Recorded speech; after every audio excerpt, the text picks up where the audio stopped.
Welcome back to After the Snap. I'm your host, Tasha Pierce. I am here today with our weekly wrap up where we talk about some of the big entertainment news from the past week and just catch up with each other. Always good to see your faces in this hip faces. So, um, really don't have a huge show today, even though, I guess the holiday kind of will zap you. And then I just sat here and ate a whole tray of cornbread. So that might zap you too. But honestly, there's not an awful lot to report. The things we are going to talk about is going to be, I guess a little fun for the most part. It'll be a little fun. I'm going to hit the music right here. All right. So it's the week after Thanksgiving. Hopefully everybody is over their itis. Did everybody eat and everybody got over the itis? I hope so. Did everybody have an excellent time with your family, your friends, however you decided to celebrate it? Hopefully you guys had a wonderful time. Now it's time to get back to business. And by getting back to business, you know that means that this was a holiday weekend, so that the box office uh, traditionally would be a busy time. Not so much. Not so much this year. Uh, this year's this year's Thanksgiving box office was lackluster. However, I still got to report to you guys what happened. I still got to give you the box office top five. Gosh, and I've got like brain fog. So I know what I want to say, but those words will not come out of my mouth for whatever reason. We're gonna do this weekly wrap up, box office top five, and hopefully I get my thoughts together here. So the weekly wrap up, box office top five, coming to you from after the snap. We're gonna talk about it on the other side. Let's go. Welcome back to a special Thanksgiving weekend after the snap weekly wrap up box office top five. All standings are domestic unless otherwise indicated. Beginning with the traditional 3-day weekend, coming in at number five.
Let me know in the comments.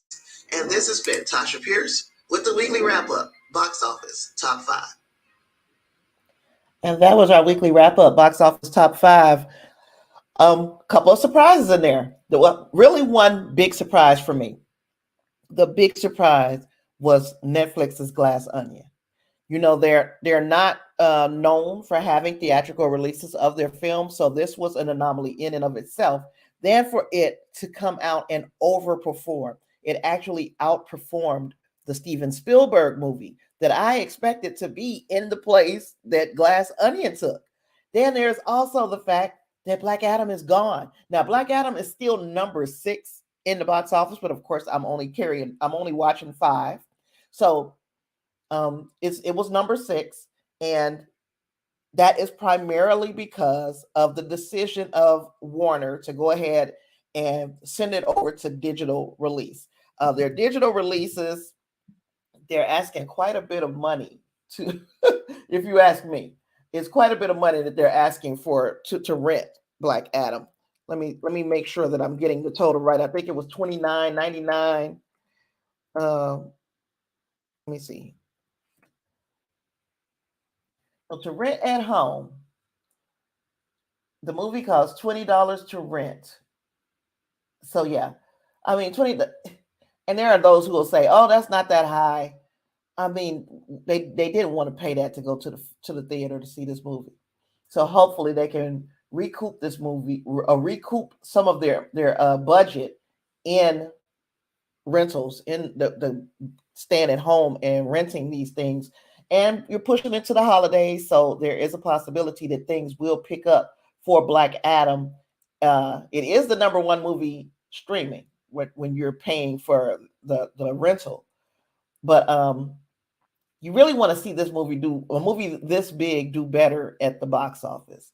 And that's why I'm so shocked about Netflix's Glass Onion, because like I said earlier, Glass Onion. Hey, Clarence, no, this ain't no upgrade, Clarence. This is called I didn't clean my room. I didn't pull out no partition. So this is the virtual green screen. So yeah. Oh gosh. Now what the heck? Oh, Netflix. You know, they're kind of secretive about money, but then when you put this thing out in theaters, the theater owners are super excited. We got this movie, this Netflix movie. We only have it in 696 theaters.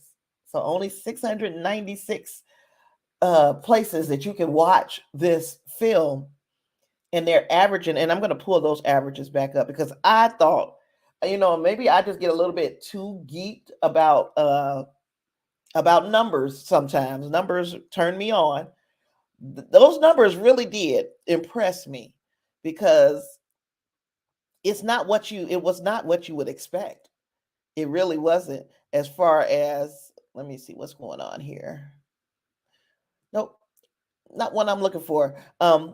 It really was more than what I expected for this. Pull up the per theater averages for.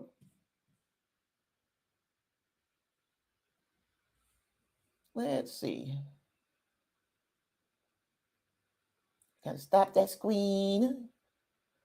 Yeah, I don't know. I feel so blah. For the past couple of days, I've had, I want to guess, the hives. I've had an allergic reaction to something, and I've been taking a lot of Benadryl, and that Benadryl is putting me on my rump.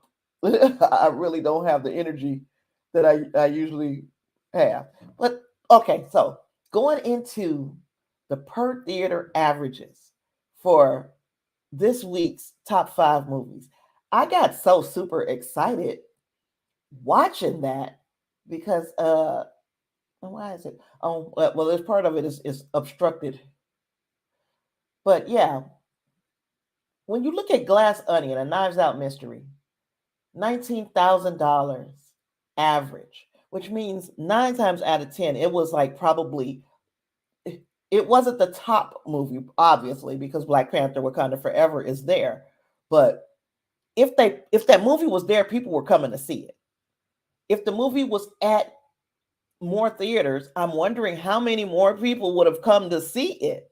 And does that kind of nudge Netflix and to make them thinking, hey, maybe we should give more of these movies theatrical releases? Now, look, this is not to say that Glass Onion, A Knives Out Mystery is going to be this year's, what was the first one called? Knives Out. We don't even know. I don't know. So I am interested in seeing it. I did enjoy the first movie, Knives Out.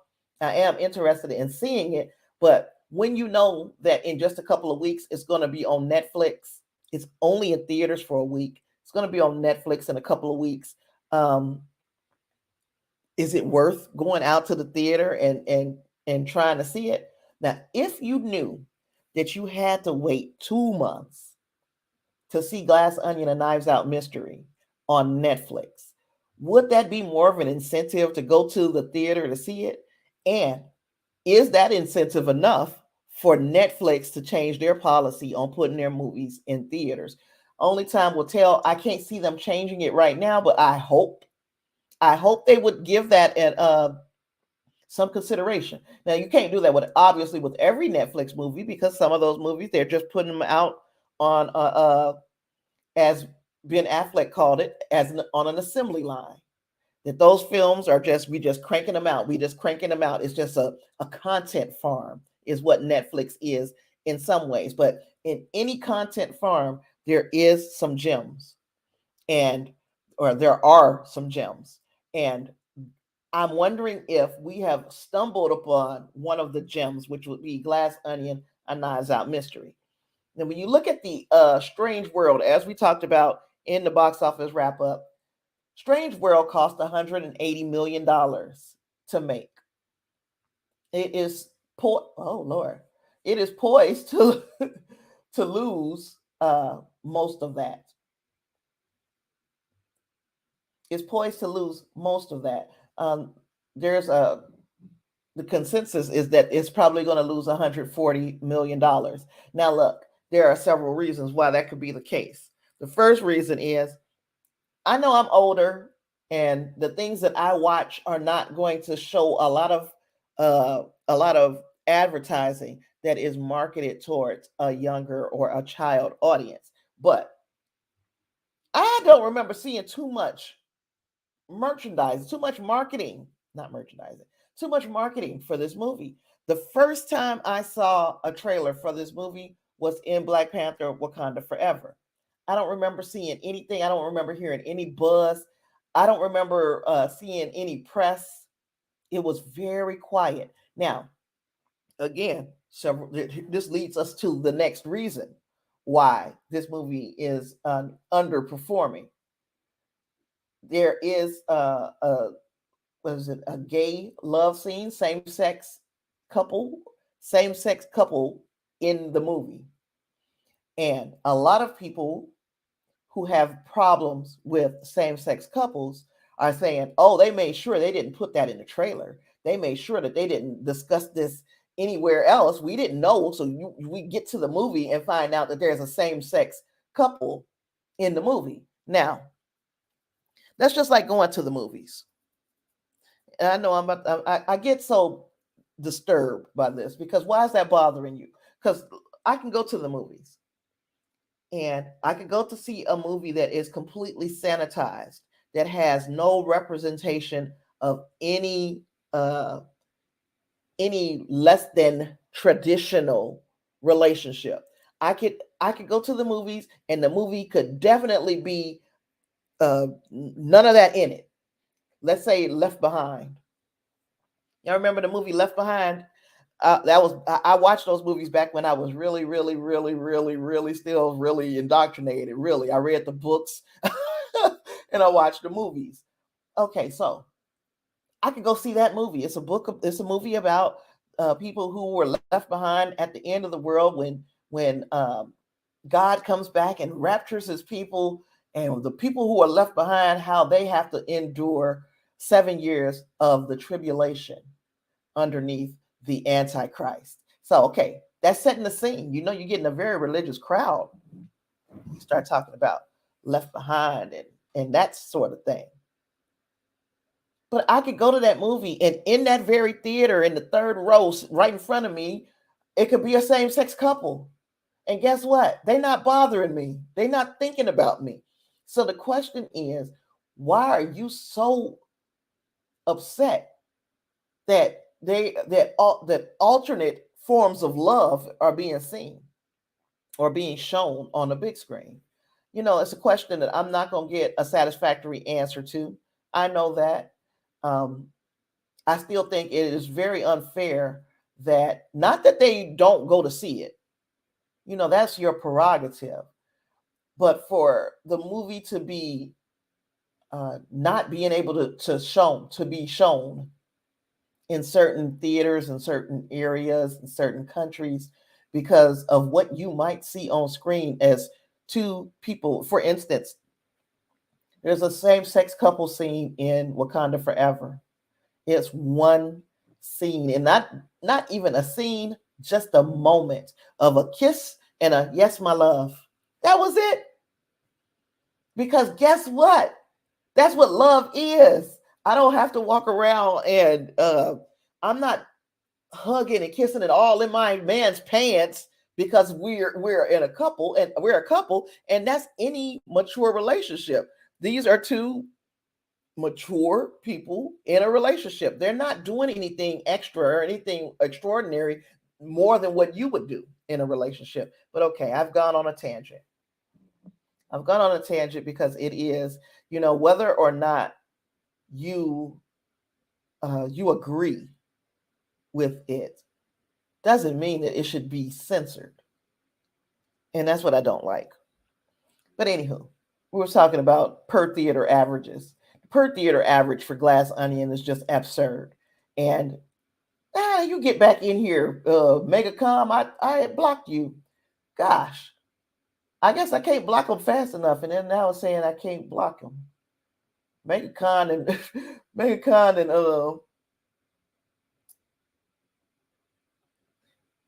Megacon and came in and figured out a way around my firewalls. How is that? Anywho, yeah. Then we talked about the budgets for how much these movies cost, how much this movie costs to make, and gosh, it's just absolutely ridiculous the amount of money that that Disney spent making this movie, and then to undermarket it and for it to go to theaters and not be able to do well. It's like, what a waste. And then you had these other movies, Pixar movies that came out earlier this year that probably would have been fine, and they came out specifically to Disney Plus. Again, this is water under the bridge. Even though there are still things going on over there at Disney, I feel like Disney right now is in better hands. And I know there are a lot of people who don't agree with me. I was reading some of the comments of people when Bob Iger made his comeback, and everybody wasn't excited as I was. But I have, it's already been proven that Bob Iger knows how to get the best out of the people around him, and also he has relationships, and he is about relationships with uh, producers and with actors. He's about that, and that's the side of Disney that affects me, because look, y'all are they you got my Marvel, and now you've got I've fallen in love with Star Wars, especially Andor, but that's another story for another day. I really love Andor. I really love. I'm in love with the Star Wars universe. That universe needs to be in good hands, and right now I feel like Bob Iger's hands are the best hands for the job. The Star Wars universe, the Marvel universe. I do. I love a lot of what they do at Disney. Of course, a lot of it is not for me. I guess it's becoming for me because now that I've got a grandson and we've watched some movies, he ain't gonna remember watching them, but he's seen some movies with me. So, so there's that. But yeah, I feel more comfortable with Disney in the hands of Bob Iger. I feel like some of what went on with the decisions that were made for Strange World, for the Pixar Turning Red, Soul. There was another one, Luca. There were a few Pixar movies that didn't come out to the big screen because they were trying to bolster their numbers on Disney Plus. And one of the things that I think that they continuously forget is that after you have signed up every person to Disney Plus, there is no more money you can get.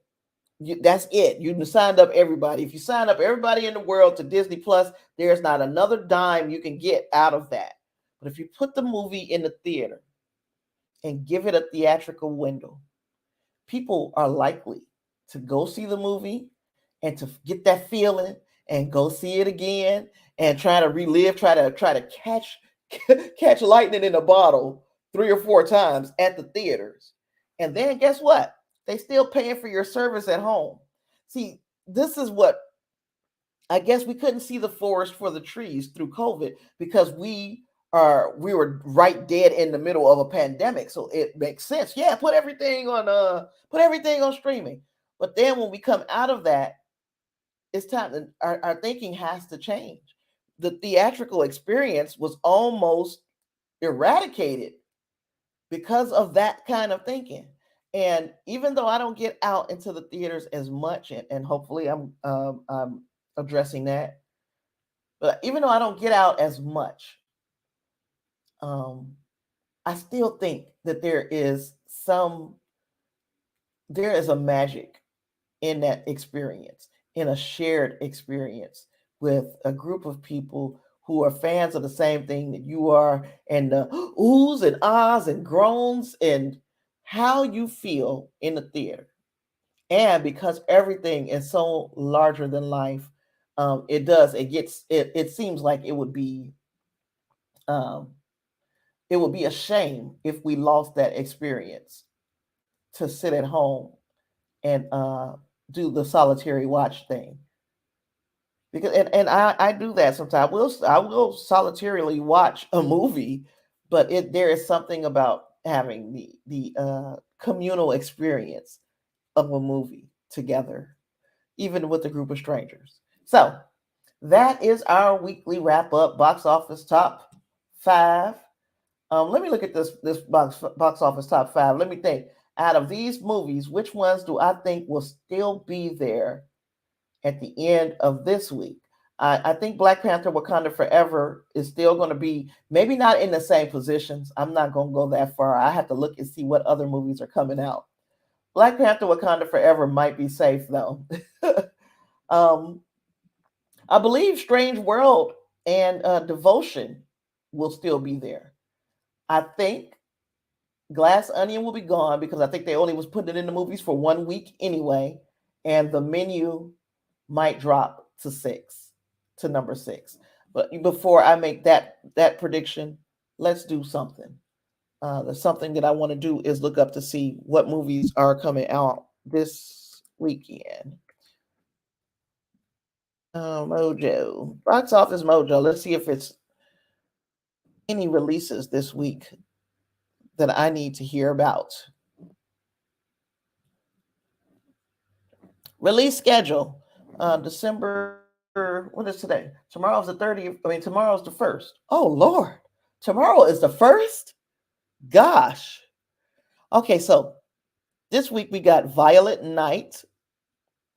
Violet Night is a movie that I like to see, and I can see Violet Night taking out the menu. Bye bye, the menu. I think that one will be gone. They're bringing Top Gun Maverick back to theaters. I don't know. It's on a limited release, and I don't know how well that will do this time around because it already had an extra long release, first and foremost. And then secondly, I think you can watch it at home now. You can rent it. So I don't know how many people are going to go out again, but a $1.5 billion movie, people might be ready to go back out to see it again. It looks like Violet Night is the only wide release movie we got. There's some other movies here, but because they are limited releases, I can't see them competing. So I think out of our top five, we will probably see The Menu, Say Bye Bye, and we will probably see Violent Night somewhere in our top five, along with Glass Onion and Knives Out Mystery. That one is going to be gone too because Netflix is going to pull it. So we will have, we might keep The Menu. We might keep the menu, and the only thing that might change about the top five for next week is the addition of the movie Violent Night, which for some freaking reason I want to see. You let me know what your thoughts are on the box office. We spent quite a bit of time on that one, so we'll move along. Um, Kim Kardashian and Kanye West. I gotta say it. The divorce is final now. And I got in an argument, and I guess y'all know that I get into arguments on Twitter quite a bit. Twitter is becoming a much more dangerous place, though. The arguments are not as benign as they used to be. They used to just be conversations that get a little heated. But one of the things that people are arguing about is the fact that Kanye West is ordered to pay Kim Kardashian $200,000 a month in child support. And $200,000 a month, woo, that sounds like a lot. I mean, shit, it is a lot unless you are a multi-millionaire former billionaire. And then it's like, it ain't that much.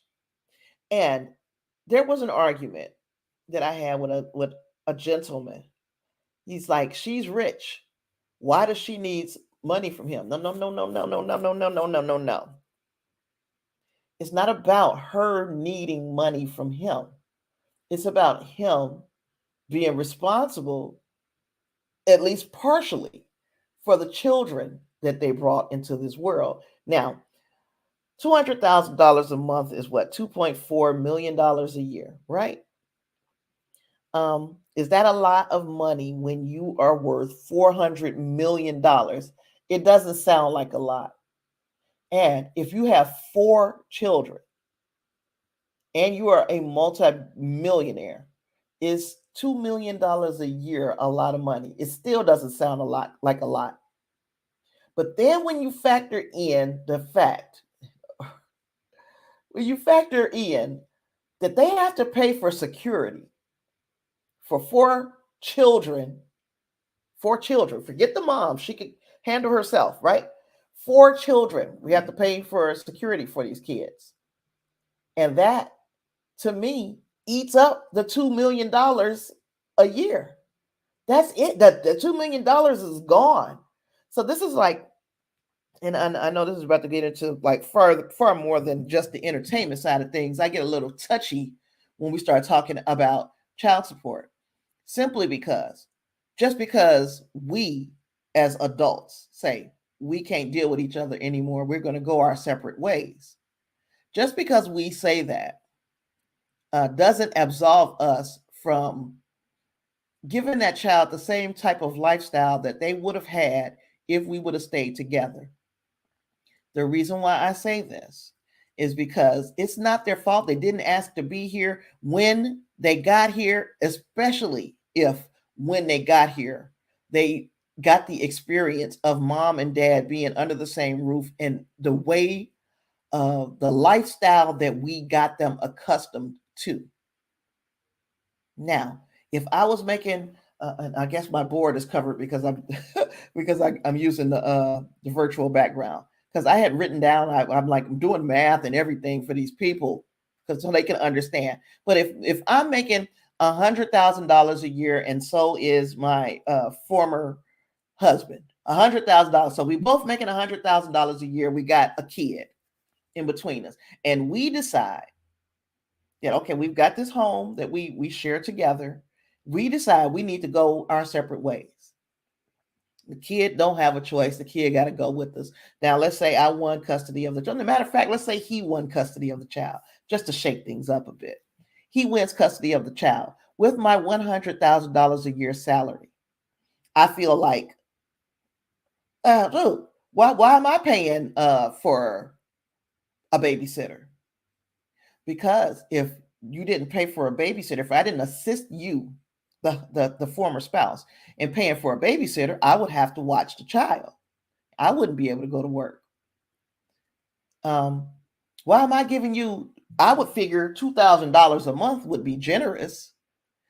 People would ask, why would you be giving $2,000 a month? That child still needs a roof over his head. The child still eats. The utilities, we don't know what portion of the utilities is going to the child. So we need to help on that as well. We need transportation, because if I can't go to work, I can't take care of your child. And if you can't go to work, you can't I can't take care of the child. So together we'll do that. It's not the kid's fault that now that there are two separate households to maintain. And I think a lot of people only look at it as it doesn't take $2,000 a month to take care of a child. And this is on a down to earth example. Does it take $2,000 a month? Well, sure it does. If you're counting more than just eating, if you're counting all of the other variables in keeping a child safe, and also keeping them warm and keeping them fed, yeah, it can easily cost that. The kid can get sick.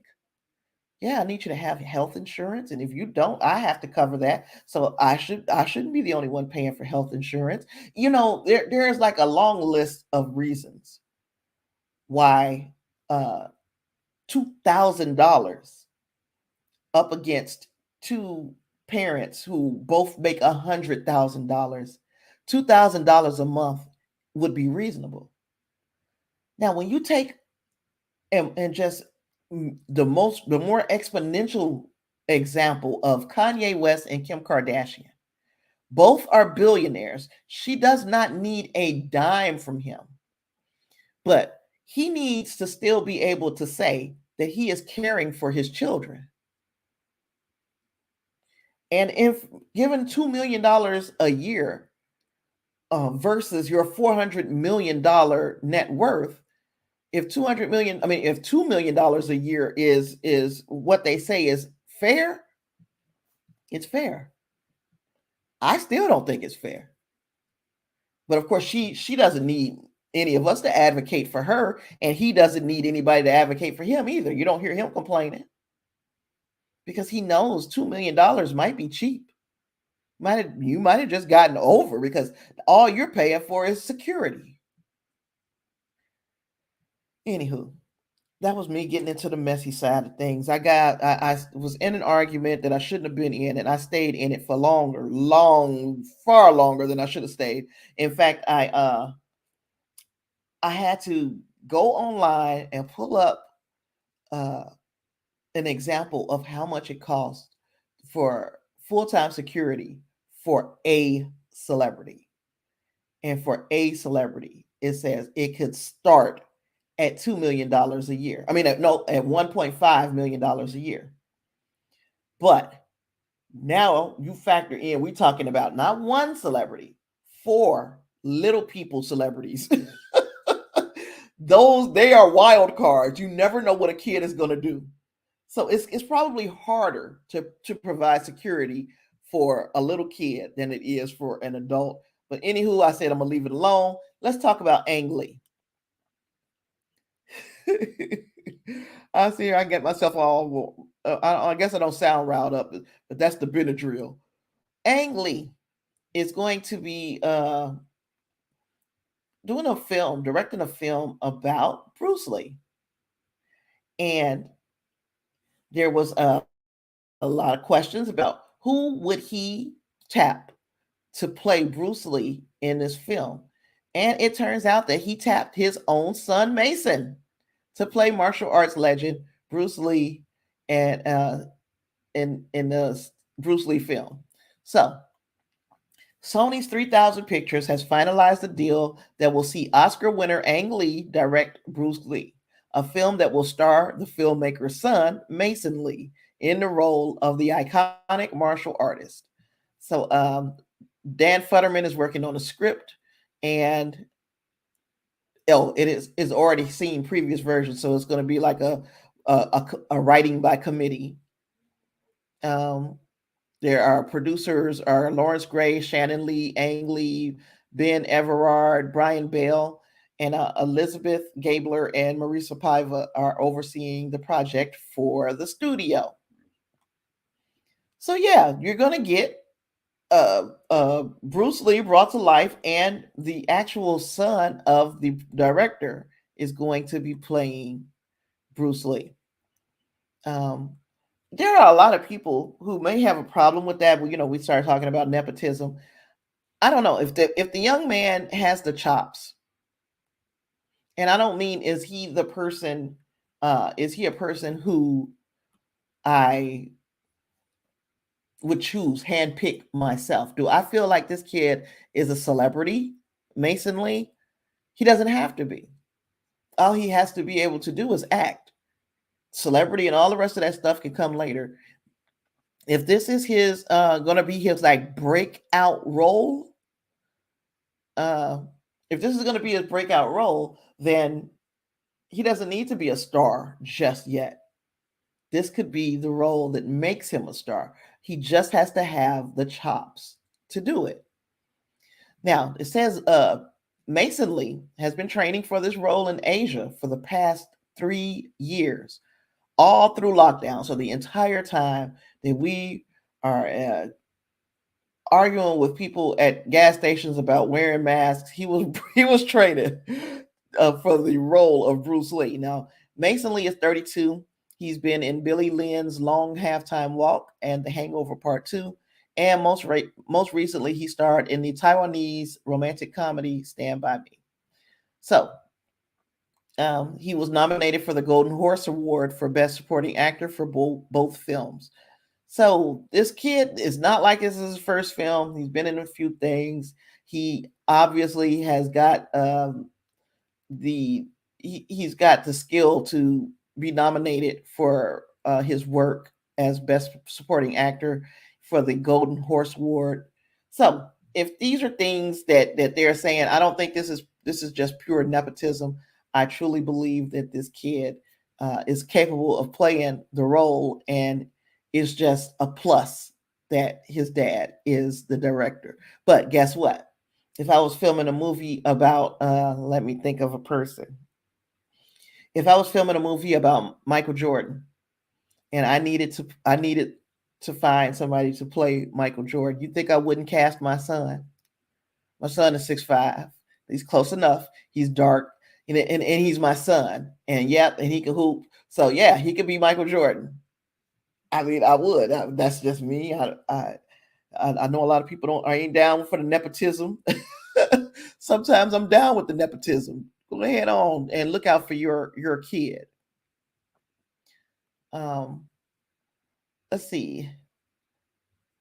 Oh, I wanted to talk about Samuel L. Jackson, and I definitely need to do that before we get out of here, because last week I skipped over the Quentin Tarantino part of our conversation. But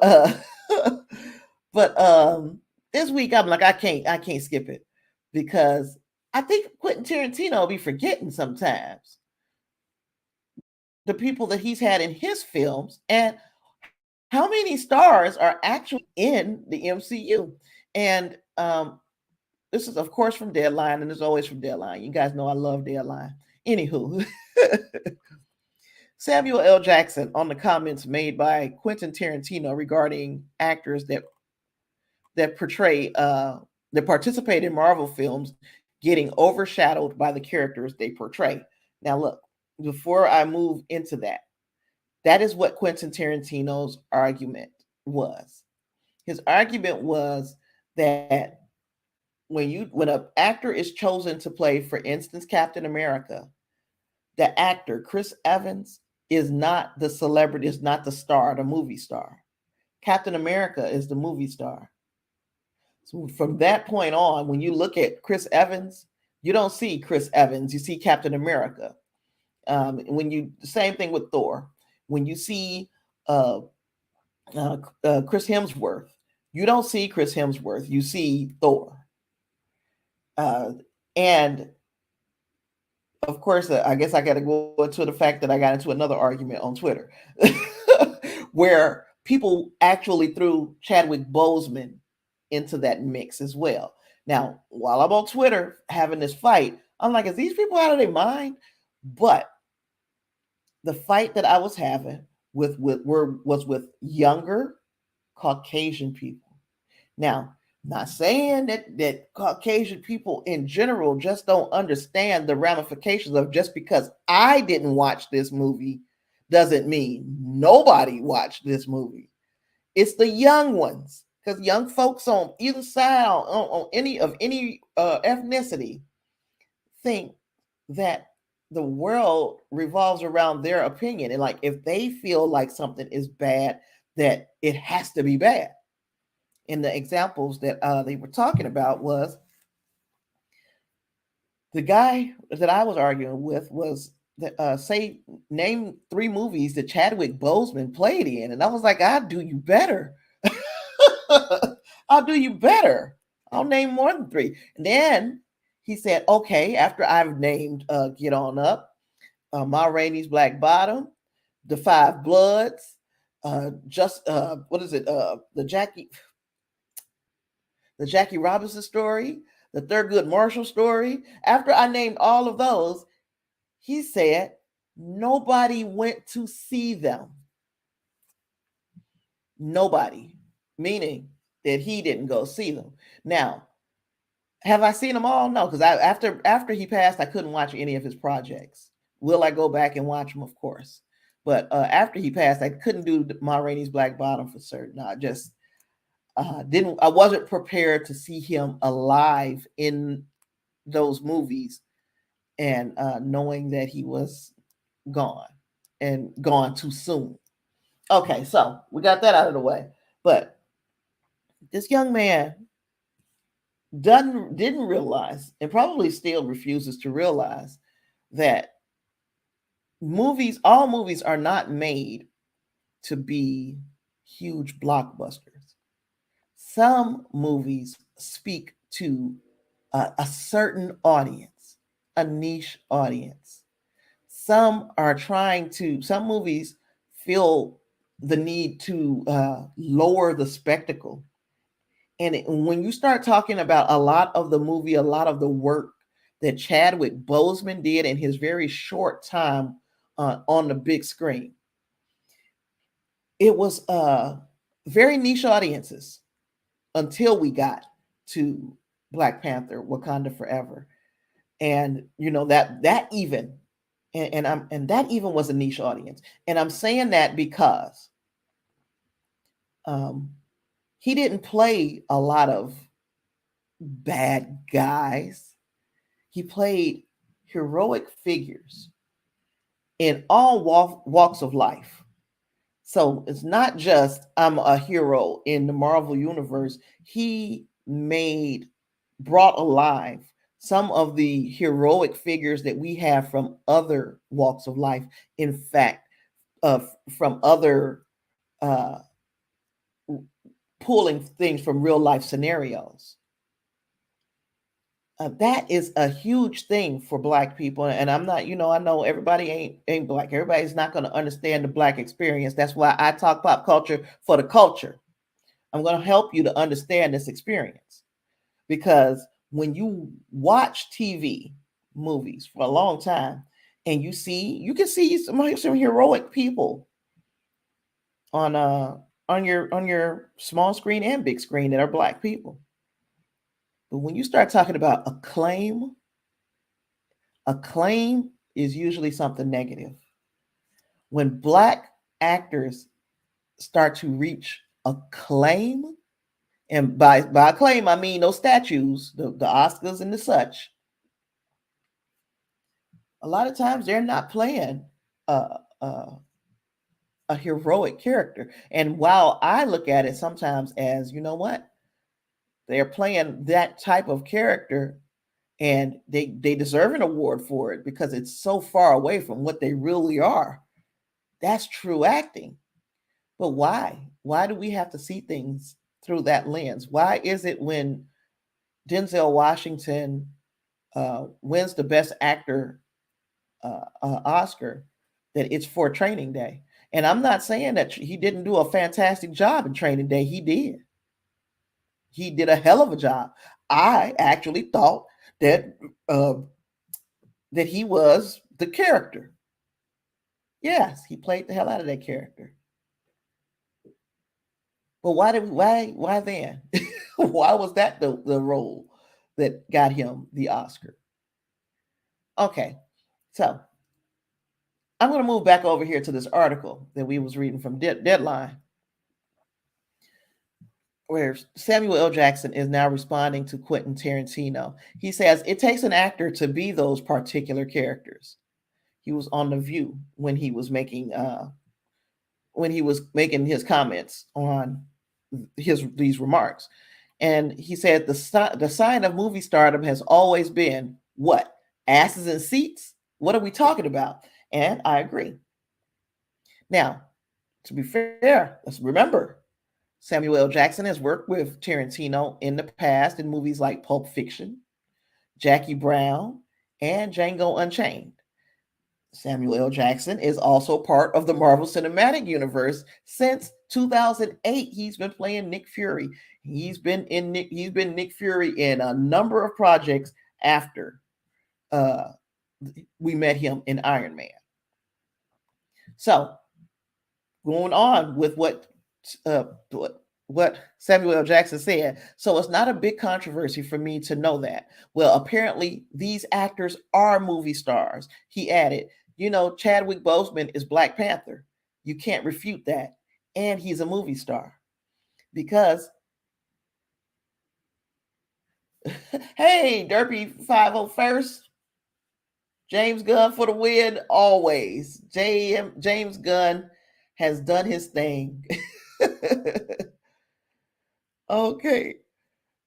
Now what the heck was I about to say? I lost it. Oh, we were talking about Tarantino. Now, as I was continuing to talk about Chadwick Boseman being a star, that is one of your that's one of the people that you can say breaks Tarantino's remarks, because no worries. I was telling Clarence earlier, or whoever is listening, because it's a couple people out here. I was telling I have had an allergic reaction to something, and I've been taking Benadryl for the last 2 days, and I'm loopy. So I really need to wrap this up and kind of hurry up, because I'm starting to talk mumble mouth because. Okay, so Derpy, you say you agree with him to an extent. And I guess to an extent we can agree with some of what he's saying, but I don't think that every person that walks through the Marvel doors are not superstars, are coming through as less than a superstar, and then this character is what makes them a superstar. You have to remember the characters that we got especially at the beginning of the MCU was not your A-list characters. Your A-list characters were over at Sony and Fox. They had the X-Men. They had Spider-Man. Universal had the Incredible Hulk. They struck a little deal, but still, Universal had the Incredible Hulk. We didn't have those characters. So the fact that Iron Man, Captain America, Thor, those characters became the center of this connected universe, it's to me saying that these are different. That's an achievement for those characters, because they are not your A-list characters. They are probably they're probably less than your B-list characters. Because you think about it, maybe A-list would be the X-Men, Spider-Man, Fantastic Four. We didn't have, that's A and B lists right there. Let me see. I see you. Said, well, the thing that makes so great about Marvel is that they choose these actors and actresses for a reason. And I agree. That's the point. These are not just anybody. You can just pick. I say that forget even Marvel. Because if you say that about Marvel movies, you would have to say it about DC films as well. You mean to tell me that you think that you can hire any Joe Schmo off the street and have him be Batman, and that movie is going to do well? Not saying that the movie is going to suck, but the movie is not going to be the same. You are picking an actor who embodies Batman. When I saw Christian Bale as Batman, I was like, oh, okay. Okay, even though I, a lot of people, they say they didn't like the voice. Okay, I can give you the voice. But Christian Bale's Batman was fantastic. So was Michael Keaton's. I think they were fantastic, if you ask me.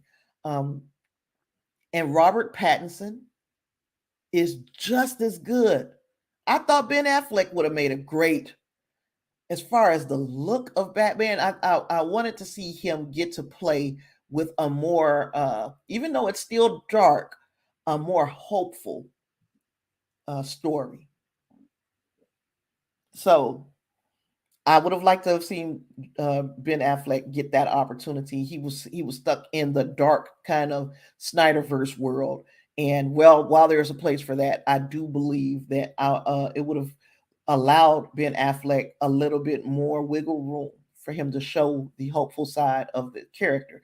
And I'm talking somewhere in between the extreme of Zack Snyder's Justice League and the Justice League that we got in theaters. Somewhere in between would be the perfect Batman, and Ben Affleck was perfectly capable of playing that character. They picked the right person. They got the wrong writer for the job, if you ask me. So now Tarantino, let me see. Oh, I see you got you something else here, Derpy. You said, I mean, Affleck was great as Bruce, but Batman writing Snyder never. Snyder never understood the character, and Matt Reeves does. Yes, and that's what I'm saying. Yes, I agree 100%. Affleck would have been fantastic as that Bruce Wayne that he was playing. Like that Bruce Wayne, kind of jaded, been around for a while, tired of fighting the good fight and not seeing any improvement. And then you get the possibility of this team for this threat that is bigger than you. And that Batman, that old kind of just tired Batman. Ben Affleck would have been perfect for that if it was written well. It just wasn't written well.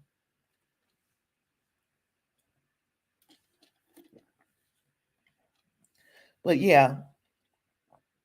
So it's not to say for me to say like Batman was the star. No, you picked the right person for the right role, and you have made, that you've already gotten 1/3 of the work is done with the right actor for the right role.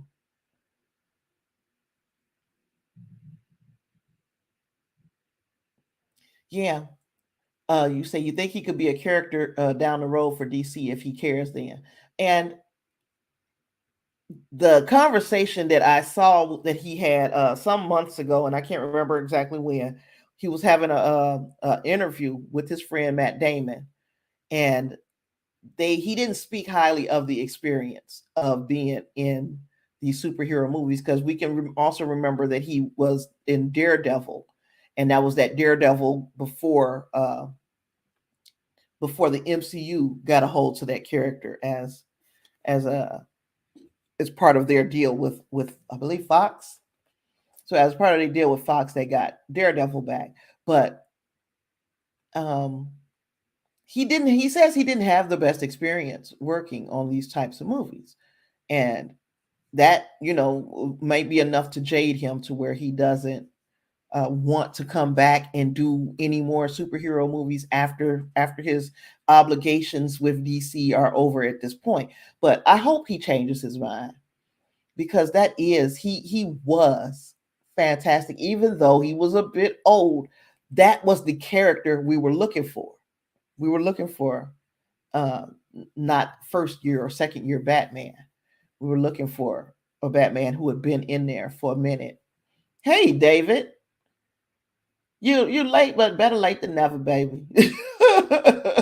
Yeah, I appreciate you guys for just being here. So thank you. But yeah, I don't agree with Quentin Tarantino's entire remarks.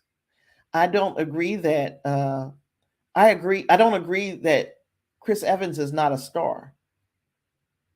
Chris Evans is Captain America because they cast Captain America so well. But Chris Evans is also not just Captain America. He's every role that he plays, even in this Knives Out, the first one. Gosh, he was a bad guy. I loved him in that movie. I loved him. And I can't wait to see what happens in Glass Onion. And Chris Hemsworth. Chris Hemsworth, we have watched grow into more of a superstar. Um, but every superstar, every movie star gets their start somewhere. Chris Hemsworth, not saying that his only role was Thor, but his breakout role might have been Thor. But then we started to see him in other things, and we realized this kid can act.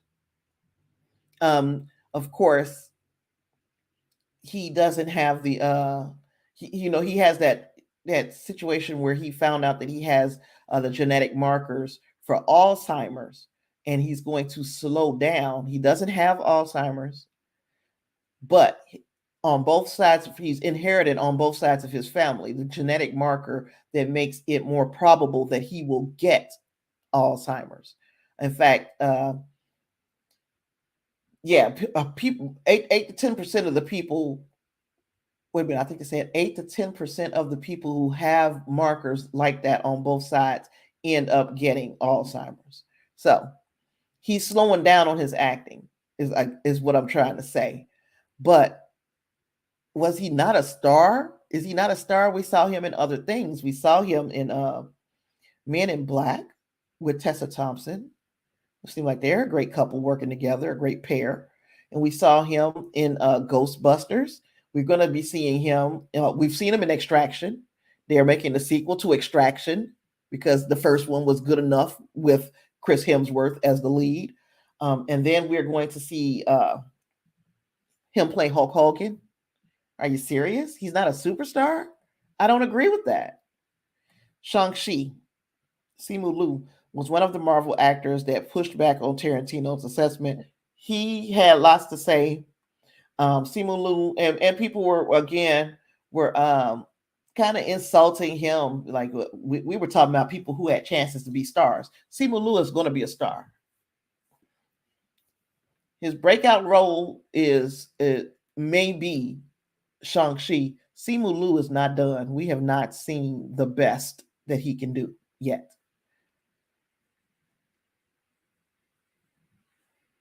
You said, David, you said you liked being as Daredevil. Glad to be here. Long bus rides. Where you riding the bus from? Lord have mercy. I hate getting on the bus. Sometimes it was a necessary evil, but I hated it too.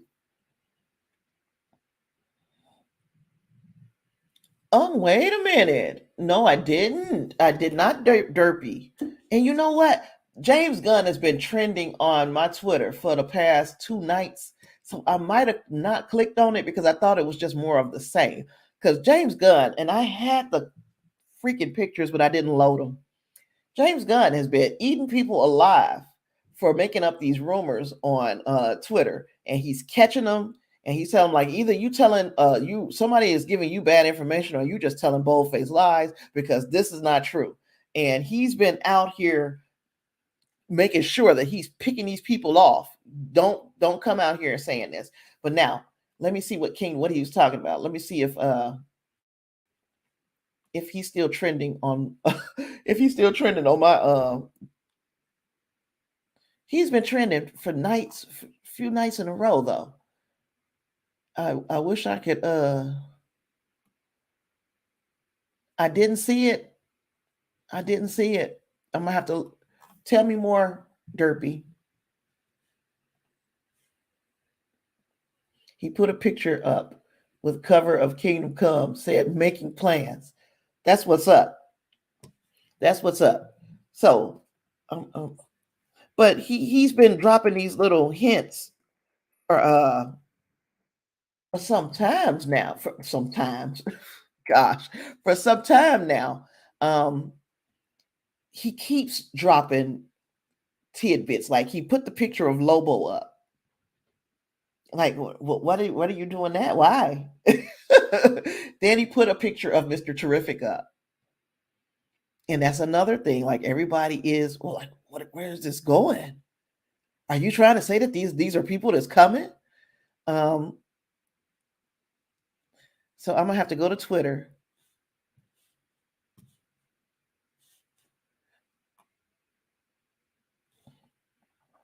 I feel like though, when we get to Kingdom Come, it to me, it seems like that shouldn't be like we shouldn't start there. There should be a run up to that movie. We need to earn adapting, even though it's like a even though it's like a not like a multiverse elseworld, like a elseworld story. um I still think that we should have to earn the right to tell a story that massive, if you get what I'm saying. Gosh, I say multiverse. It's elseworlds. uh so let's see. James Gunn, yeah, he says making plans, and I see it. Let me wait now.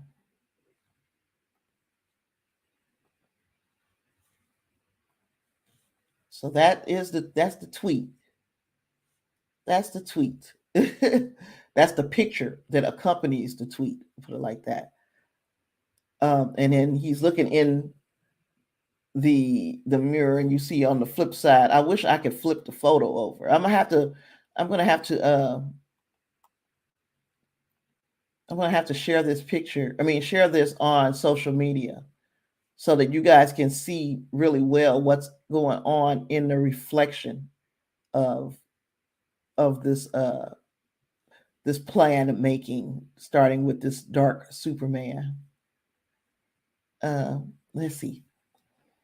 David says Chris Hemsworth was in Men in Black. He was in this the latest one, Men in Black, the one that with him and Tessa Thompson. Oh, physical therapy. Oh gosh, on 3 buses and a trolley. You go to physical therapy and then you have to get on something that's going to wreck your body. Oh, I hate that. Derpy says, I just want the 40s golden age cartoon design of Superman in this universe, please. Says I'm begging him.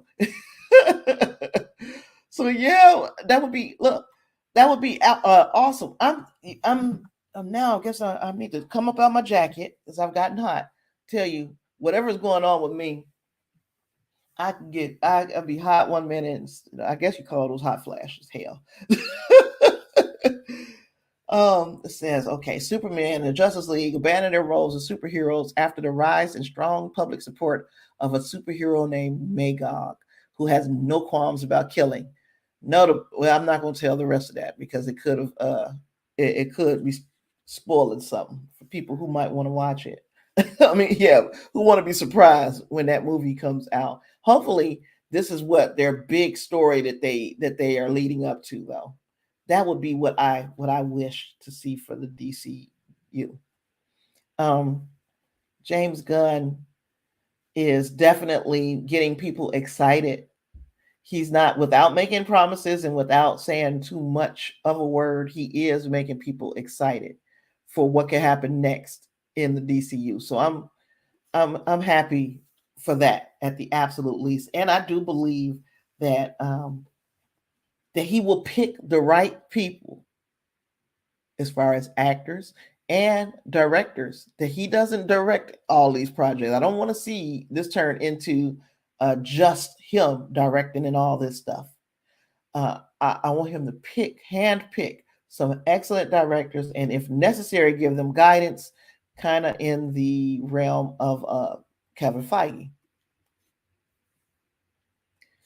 Infinite Crisis, Infinite Crisis. So Crisis on Infinite Earth, or is there nothing? Is there another that I'm over? Infinite Crisis DC. I got a video that I'm supposed to be working on. So yeah, I missed it. Uh-huh. I think so, David. That's Wonder Woman standing back there. Let me see. Infinite Crisis.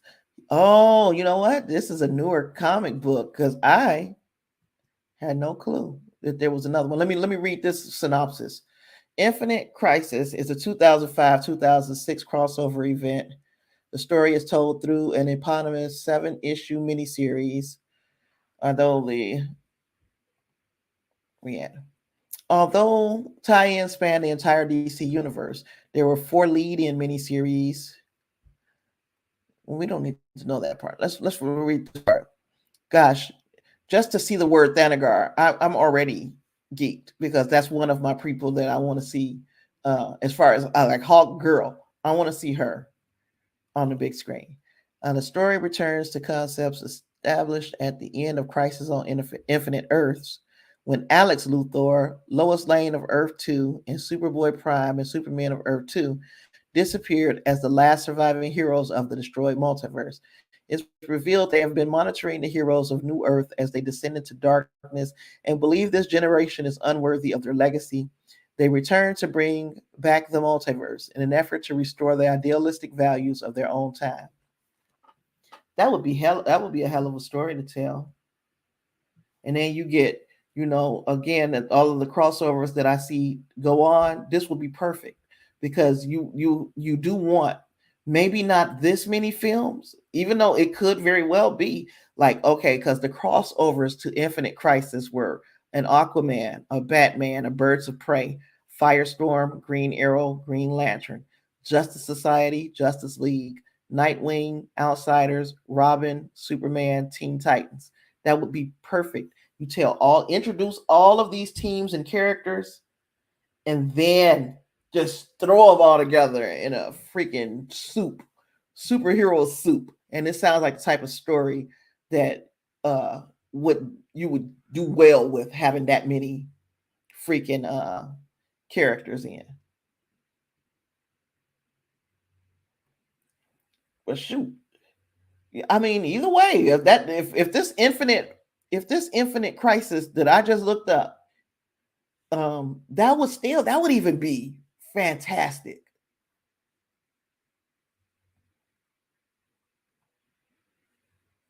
Yeah, that would be their secret wars. You said cool looking promo. Yeah, I hope he does.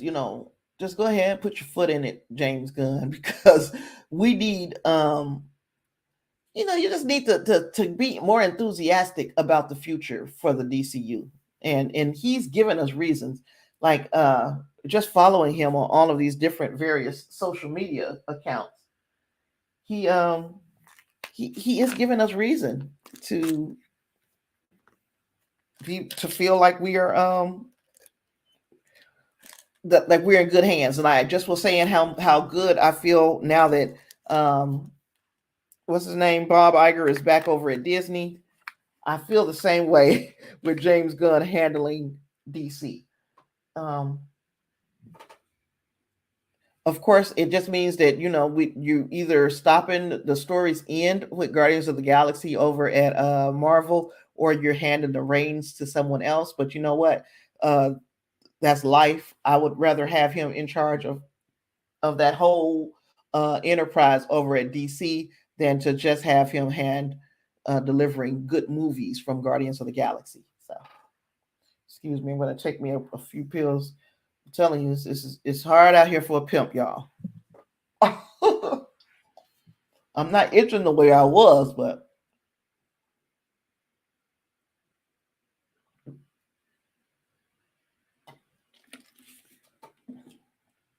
I don't want to take any chances. Oh gosh. Okay. Now, what else was we going to talk about here? We talked about Samuel L. And like I said, I agree with Samuel Jackson. Um, was there anything else that I needed to cover? Warner Brothers. We can talk about this as well. Warner Brothers is also, and that's Warner Brothers is also striking a deal with Amazon for DC branded content. So now, again, this is coming from Deadline. Uh,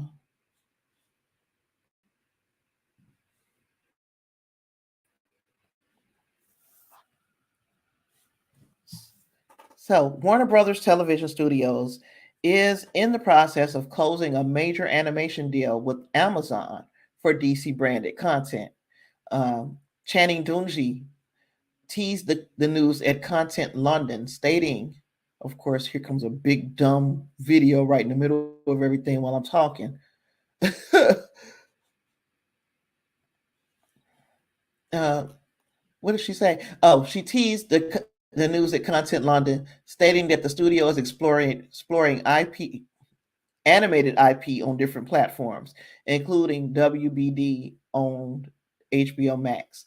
With animation, we used to be about staying in house, but now we're doing it on different platforms.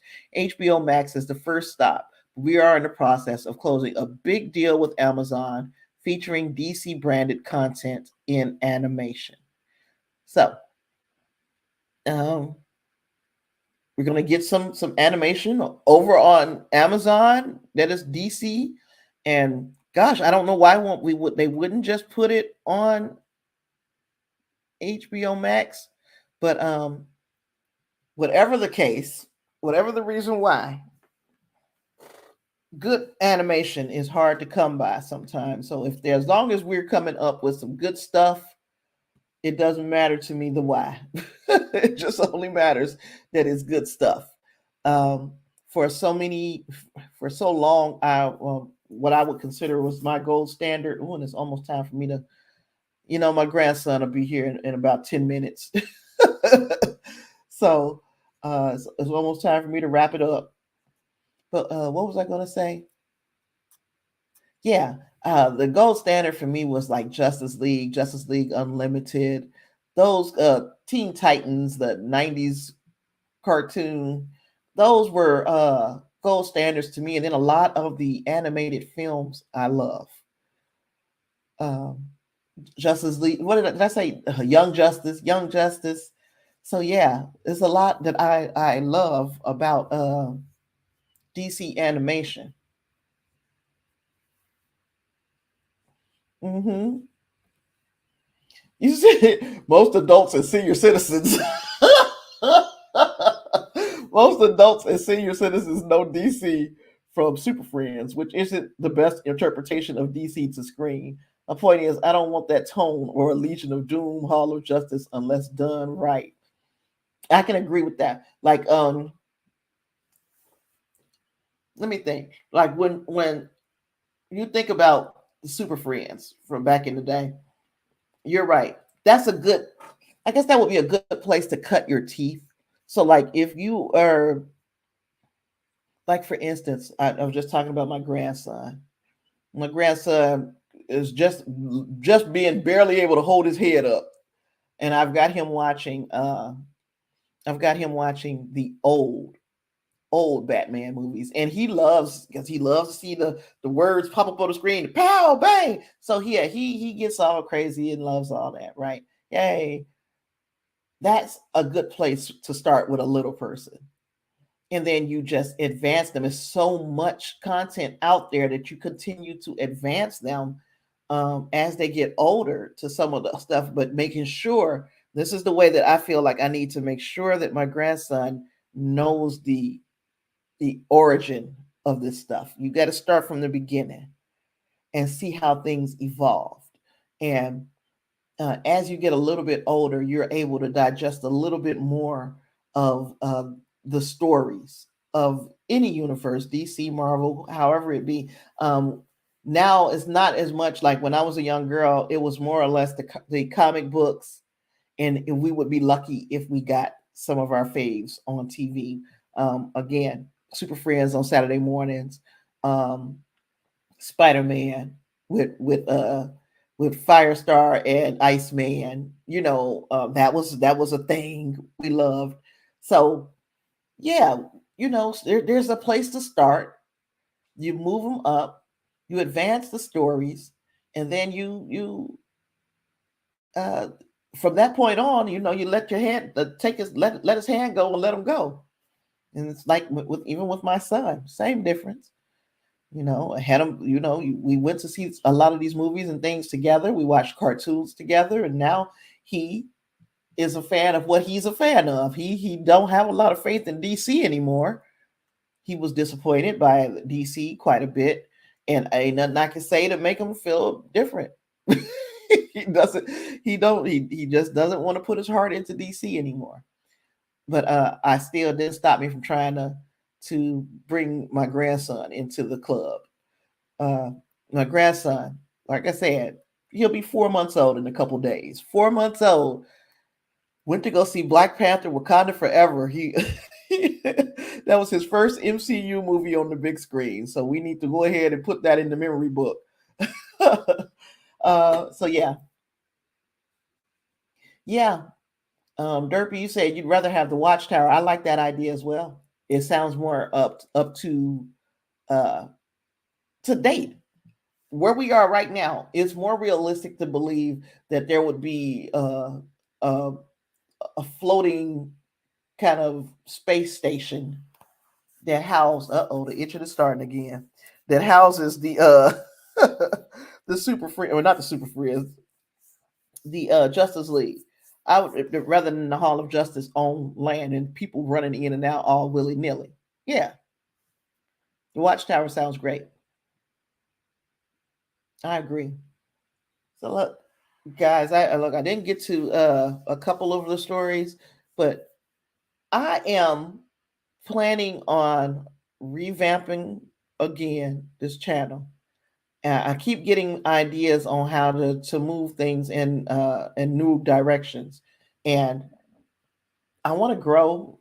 It gets a little hard. It's hard. Uh,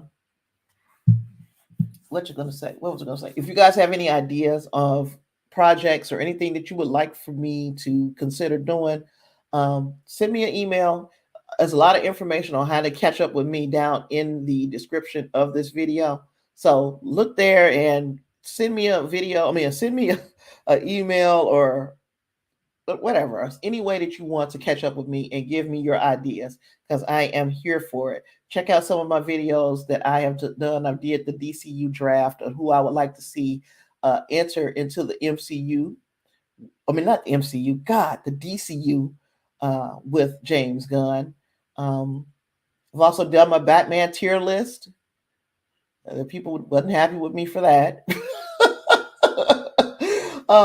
There is a lot of other content, and if you guys, just you're twiddling your dumb thumbs, waiting for the next conversation we get to have together, those are places that you can start. And also, like I said, make sure you tell me what you want to see. I'm going to pick up these last few comments before my grandson gets here, because it's almost 9 o'clock. That's the witching hour. Derpy, you said, I told you the fighting for this universe should be for the Batman film, only Arkham style, mostly, but boss fight, the transition fighting sequence, mix of Arkham style and 60s show fighting. I think I'm lost, and I'm lost because I'm probably drugged up. Oh, Christian Bale trilogy struck the right tone for you, David. I think that it hit. That one slapped. And it was to me, the Dark Knight was just fantastic. We watched that the other night. I wasn't trying to have a baby watch it. I promise you I wasn't. He woke up in the middle. I didn't plan it for him to be watching The Dark Knight, but we did watch The Dark Knight. And gosh, it still holds up. So yeah, there's that. I can't wait to see what Matt Reeves does with his hopefully trilogy for Batman. And you know what? We got others. We're gonna have to. Oh, okay. Then wham, pow, boom. That's the stuff that my grandson likes. He likes to see those words come up on the screen. With all that being said, I've got nothing else for tonight. I'm wiped out.